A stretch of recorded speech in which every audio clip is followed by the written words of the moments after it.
Welcome to Healthy Living. I'm Lori Johnson. Thanks for tuning in today. My guest is former FDA Commissioner Dr. Scott Gottleib, who is also a regular contributor on CNBC and the author of the new book called Uncontrolled Spread: Why COVID-19 Crushed Us and How We Can Defeat the Next Pandemic. Dr. Gottleib, thanks for being here. Great to see you. Thanks for having me. So I wanted to talk quickly about the last part of the title of your book, How We Can Defeat the Next Pandemic. The idea of another pandemic in our lifetime is really alarming to a lot of people who think the last one was 100 years ago, the Spanish flu. So maybe the next pandemic is going to be in another 100 years, certainly not in our lifetime. What are your thoughts about when we might experience another pandemic? Well, look, it's unknown, and we always feared that there would be a pandemic with a novel strain of influenza, and we still face the same risk, if not greater risk, that there's going to be a novel strain of flu that could trigger a global pandemic. So we need to improve how we prepare against these kinds of threats. I think that there was a perception that a lot of the preparations that we had undertaken really back in 2005 to try to prepare ourselves for what we thought was going to be a pandemic involving a specific strain of flu, bird flu called H5N1, would prepare us against any kind of threat of this magnitude. And I think what we found in the setting of COVID is that we were ill prepared, that the preparations we had made, the things we thought we had done that would keep us safe really weren't adequate to this kind of a challenge. So it's unclear when the next pathogen is going to try to threaten us in this way. But I think our goal from a policy standpoint needs to be not just how do we mitigate the risk of a pandemic, but how do we prevent it altogether? And I think that there are things we can do to prevent this kind of episode from ever happening again. And can you list some of those, starting with the most important? Yeah, look, first, I think we need to think about building better capacities here domestically to try to scale the kind of response we need to deal with these kinds of threats. And that means having the capacity to deploy diagnostic testing at a large scale, having the capacity to manufacture biological drugs that we know are going to be a first line of defense against a pandemic like this. The antibody drugs, the Regeneron antibody drug and the Lilly antibody drug, where we really didn't have the adequate manufacturing capacity we need to be able to prepare those at the scale that was required. And even now we have shortages of those drugs. They're starting to be rationed again. We need a better capability to gather and disseminate information in a real-time fashion. CDC really wasn't up to that challenge. It's not an organization that's geared towards providing real-time information to inform active policy making. It's a very high science organization that's accustomed to doing very exquisite analyses, but taking months to do it often. So it couldn't surface the kind of real-time information we needed to try to inform current decisions. And then when they issued guidance to try to advise us on how we should be taking steps to reduce our individual risk and how businesses should be taking steps to reduce their risk, the guidances often weren't very well informed. They weren't articulated in a way that they could be actionable by consumers, where consumers could look at it and say, okay, this is what I need to do. This is what the agency is telling me based on this evidence. So we didn't have an organization capable of doing that. We sort of surmised that CDC would be up to that task, but it wasn't. We also thought that CDC would be able to deploy the kind of logistical response, deploy testing at a massive scale, and they didn't have that capacity. The third component, the third leg of the stool, if you will, is going to be more capacity to gather information overseas about these emerging risks. We've historically relied on international agreements with other countries and capacity building in hotspots. And so we've gone into regions where we know these kinds of viruses emanate from, and we've tried to build out capacities and enter into bilateral and multilateral agreements where nations agree to share information through bodies like the World Health Organization or the World Health Assembly. And we've seen time and again, in a time of crisis, countries don't share information. We've had this fiction that countries are just going to willingly, when they're host to an emerging pathogen, and they don't. And we've been fooled many times. And China also has been recidivist in this regard. They didn't disclose information about SARS-1 when that virus was spreading years ago, more than a decade ago. It wasn't until Canada actually had cases of SARS-1 in Toronto, and they sequenced the virus and discovered that it was a novel coronavirus, that China finally admitted that they had an outbreak with the virus. Up until that point, they were saying that it was a fungal infection causing a fungal pneumonia. And in this case, there was information that they withheld about SARS-2, about SARS-CoV-2, and they still haven't shared the source strains. They still haven't shared the original strains of the virus. And so we're going to need the capacity to go in and gather information, not just rely on the good graces of other countries to share it. And that means getting our foreign intelligence services more engaged in this mission. Historically, our foreign intelligence services like the CIA and the NSA really weren't that active in the public health mission. It was seen as something that was the domain of CDC, and public health officials didn't want the national security apparatus near that mission. They felt it would erode their capabilities overseas, that everyone with a white coat would be perceived to be a spy. We're not going to be able to afford that luxury anymore. Every other country gets their foreign intelligence services engaged in this mission. We're going to have to as well. And the final point on that is that, if anything, the COVID pandemic has conditioned countries to be even less forthcoming with information, because one of the things that COVID really normalized was the use of trade and travel restrictions as a way to try to contain outbreaks. And so now any country that's host to an outbreak of an emerging infection is going to be worried that if they raise their hand and divulge it, there's going to be travel restrictions imposed on them. Look at what happened with England when England said that they were host to B117, that new, more contagious variant that started to spread last spring. The first thing the French did was close the channel. So if anything, we've conditioned countries to be even less forthcoming, and it's going to behoove us to rely even more on our foreign intelligence agencies. And so when you look back at what went wrong in the early stages of the pandemic, one of the things you pointed out was not being aware of the fact that this COVID-19 can spread, that there can be asymptomatic cases of that. Can you elaborate a little bit more about what went wrong in those early days? Yeah, look, the fact that we didn't have a diagnostic test that could be deployed at scale was a source of a lot of our early challenges. First of all, because we didn't have a diagnostic test, we couldn't find the geographic and social compartments in which this virus was spreading. And so we wrongly assumed that it was spreading in ways that it wasn't. So to give you one example, early on, CDC and others assumed that there was a lot of spread through contaminated surfaces, what we call fomites. And that led to the decision to do the 15 days to slow the spread and have a simultaneous shutdown, really, of the whole country, an extraordinary decision to shut down a lot of commercial and recreational activity across the whole country, because CDC assumed that any city that was operating a mass transit system was going to be subject to the same kind of dense epidemic spread that New York was subject to. New York was on the brink of collapse. The healthcare system there was breached. They clearly needed to shut down activity within that city, but not every part of the country faced that level of spread. In some parts of the country, the virus still hadn't traveled to. But we wrongly assumed that the virus was everywhere because we couldn't test for it. So we not only didn't know where it was, we didn't know where it wasn't. And since we couldn't determine how it was spreading, we assumed that because we saw situations where there were a lot of cases emanating from a group gathering, but we couldn't trace it back to a single index case, we couldn't trace it back to a single sick person, we wrongly assumed that it must have been some contaminated surface. You'd see a situation where 30 people would be in a room, everyone would be fine, and then 25 people would get the infection. And so the assumption was there must have been a contaminated surface that 25 people came in contact with. But what actually was happening was there was someone who was asymptomatic in that setting who infected the other people, who never developed symptoms themselves, but went on to transmit the infection. But without a diagnostic test, we couldn't figure that out. So we wrongly assumed that it was the surfaces that was creating the spread. And so that's why for so long we were all wiping down our groceries and wiping down door handles, and spraying subway cars. We've now learned that fomites are a small contribution to the spread, contaminated surfaces. But without a diagnostic test, we couldn't tell that. And on the other point,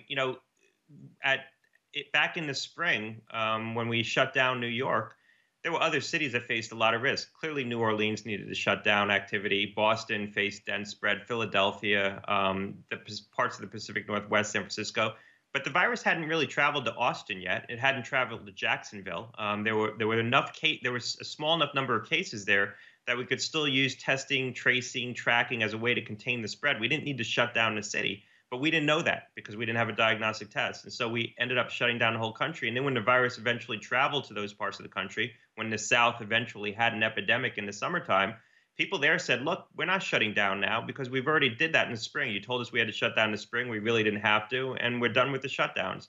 So it prevented us from being able to preserve the political capital to take the tough mitigation steps later when the virus eventually engulfed other parts of the country, because we fired that bullet right up front. We did the mitigation right up front because we didn't know where the virus wasn't. And so the lack of a diagnostic test was a source of a lot of our early challenges with this virus, and that really fell on CDC. CDC failed to roll out the diagnostic test that they had committed to, and they didn't have the capacity to scale that testing anyway.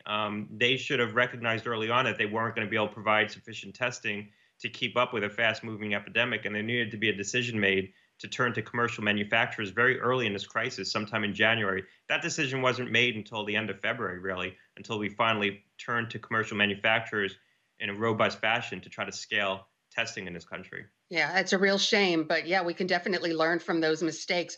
We're going to take a quick break and be right back with Dr. Scott Gottlieb. The book is called Uncontrolled Spread: Why COVID-19 Crushed Us and How We Can Defeat the Next Pandemic. Stay with us. Welcome back to Healthy Living, continuing our discussion with Dr. Scott Gottlieb. The new book is called Uncontrolled Spread. So, Dr. Gottlieb, we're obviously still in the midst of the COVID-19 pandemic. What do you think is on the horizon? You've talked before about possibly Delta peaking and then maybe no more peaks. What are your thoughts about the future of this pandemic? Well, look, the pandemic's been highly regionalized. Different parts of the country have experienced epidemic spread at different points in time.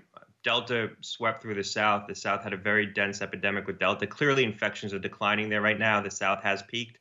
The only age category in which you still see some case growth is younger kids, school-age kids, because you're starting to see epidemics in the schools. But it's unclear what's going to happen in other parts of the country. I still believe that there's going to be a Delta wave in the Northeast and the North as kids go back to school, people return to work, and the colder weather starts driving people indoors. But I do believe after this Delta wave, odds are this is the last major surge of infection, and we're going to start to transition from the pandemic phase of this virus, at least here in the United States, to a more endemic phase where this virus becomes a persistent risk, like flu, where it comes back, but it settles into more of a seasonal pattern. And through a combination of, adjusting our lives to the risk of respiratory diseases and through vaccination, we're going to be able to deal with it. I think that this might be the last major wave of infection. The idea that this is going to continue to mutate very quickly and all these mutations are going to evade our tools and this is sort of going to be an endless crisis, I just don't see that. I mean, there's obviously a tail risk that you have a scenario like that where some new strain emerges that could defeat our vaccines entirely. But I think that that's a very remote possibility. It's more likely that this virus mutated very quickly over a short period of time. It's reached what we call a new fitness level. It's achieved a new level of fitness against human beings.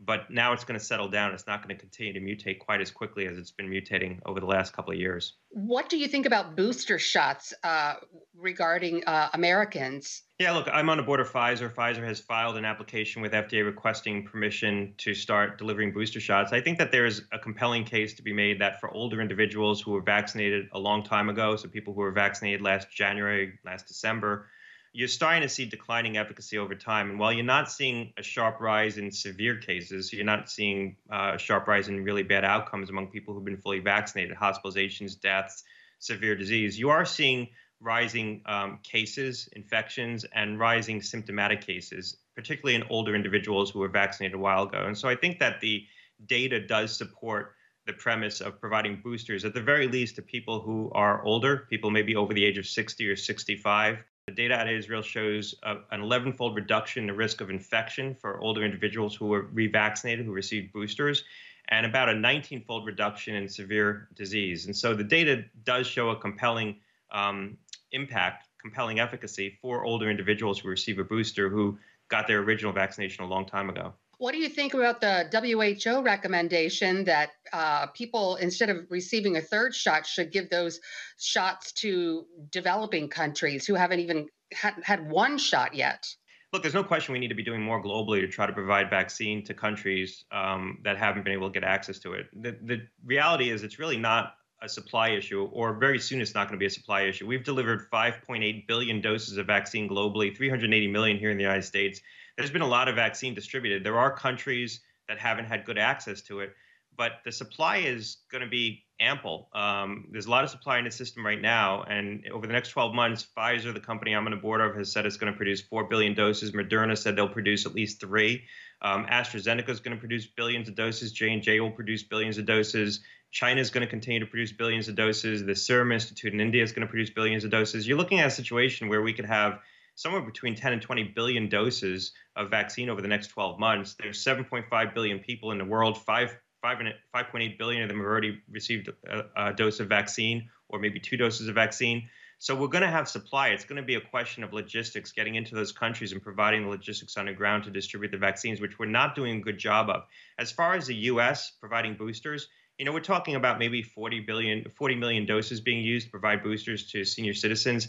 This isn't a zero-sum game. The doses that are available in the U.S. are already bought and paid for in the U.S. The government's already bought those doses, and there's no way that they're going to ship those doses outside the U.S. As a matter of national security, the administration is going to hold on to enough doses to revaccinate the entire population, just as a hedge against what we don't know.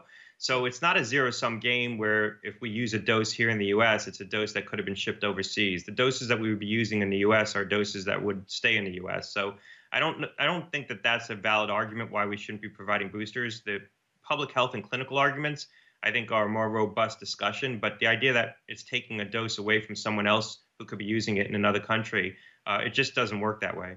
All right, we're going to take another quick break and be right back with Dr. Scott Gottleib. The book is called Uncontrolled Spread. Welcome back. Continuing our discussion with Dr. Scott Gottleib, author of the new book called Uncontrolled Spread, Why COVID-19 Crushed Us and How We Can Defeat the Next Pandemic. Dr. Gottleib, what are your thoughts about the proposed vaccine mandates for businesses of 100 employees or more, and also about the aspect that many of these employees who don't have vaccines have natural immunity?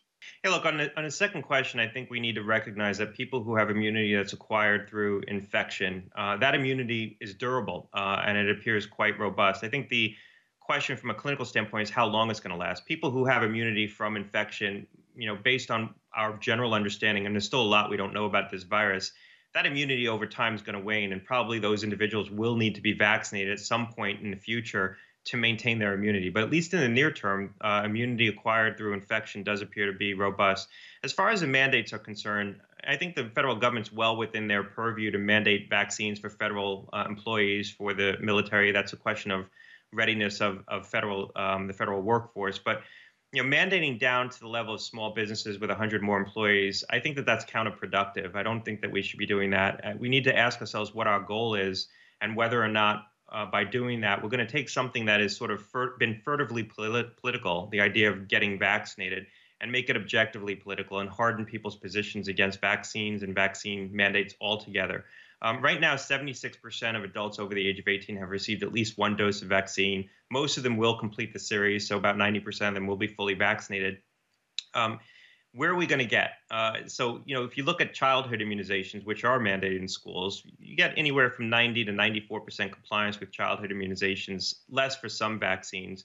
Where are we going to get with an adult vaccine like COVID? Maybe we'll get to 85%. I would argue on our current trajectory, we probably would have gotten to 80%. Maybe with a mandate on small businesses, we'll get to 85%. But is that last 5% really worth the cost in terms of the divisions and the challenges this is going to create? And the final point on this is that a lot of businesses that were considering mandates now might wait because they're going to wait to see what the federal government does. And it's going to take the federal government months to implement this mandate if they're ever able to. And so you might have actually slowed down the rate of decision making in the private community. Now, I said final point. This is really the final point. I do believe the decision to get vaccinated is a collective decision. It's not just an individual decision because it is affecting the community. But if we're going to allow entities to make a decision for the collective good about vaccines, that should be made at the most local level. So it's school board deciding to mandate vaccines for a local school district, a business deciding to do it on its own because that's the only way they can protect their workplace or protect their customers. I don't think the government should be telling businesses to do this. I think businesses should be free to make that decision on their own. And when you talk about natural immunity, is there any way to accurately test whether a person has natural immunity? Yeah, there's antibody tests that will test whether or not you have antibodies to the virus. And they're not that reliable, but generally if you repeat the test, if you have a positive test on an antibody test, I would repeat it. If you have two positive tests, that's pretty foolproof. But you do have a high rate of false positives, which means that test could sometimes say you have antibodies when you really don't. The tests themselves aren't good for quantifying the amount of antibodies, so they're not good for telling a person how many antibodies you have, therefore what the level of protection you have. They're good when they're used more in a binary sense, basically to tell you whether you have them or whether you don't. So if you have an antibody test and you're positive and you repeat it and you have a positive on the second result, that's a pretty good indication that you've probably been exposed to the virus and you've developed some immunity to the virus, assuming you haven't been vaccinated. Because if you've been vaccinated, that's another reason why you'd also test positive on those antibody screens. We're going to take one final break and be right back with Dr. Scott Gottleib, author of the new book, Uncontrolled Spread.